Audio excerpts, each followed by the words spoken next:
Hi friends, ఈరోజు మనం data అంటే ఏంటి, ఇన్ఫర్మేషన్ అంటే ఏంటో తెలుసుకుందాం. First data.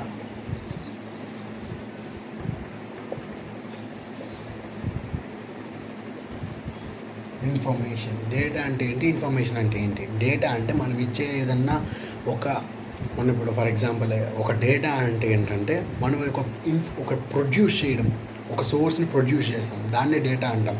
సోర్స్ అంటే ఏంటి అంటే ఫర్ ఎగ్జాంపుల్ 2+2 అనేది డేటా అనుకుంటే దానికి వచ్చే ఆన్సరే ఇన్ఫర్మేషన్. 2+2 4. అర్థమైందా? ఇది 2+2 డేటాని ప్రొడ్యూస్ చేస్తే అది ఏమవుతుంది, ఇన్ఫర్మేషన్ 4 అవుతుంది. అర్థమైందా? ఇక్కడ ఏమవుతుందంటే డేటా డేటా డేటా ప్రాసెస్ అయ్యి ఏంగా మారుతుంది, ఇన్ఫర్మేషన్. అదే రెండింటికి ఒక డిఫరెన్స్ ఏంటంటే ఫస్ట్ డేటా ఇస్తాం, అదేమవుతుంది ప్రాసెస్ అయ్యి ఇన్ఫర్మేషన్గా మారుతుంది. అర్థమైందా?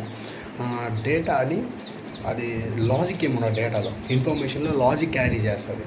డేటా ఇన్ఫర్మేషన్ మీద డిపెండ్ అవ్వదు, ఇన్ఫర్మేషన్ ఏమవుతుంది డేటా మీద డిపెండ్ అవుతుంది. సో అదే గాయ్స్ ఈరోజు టాపిక్.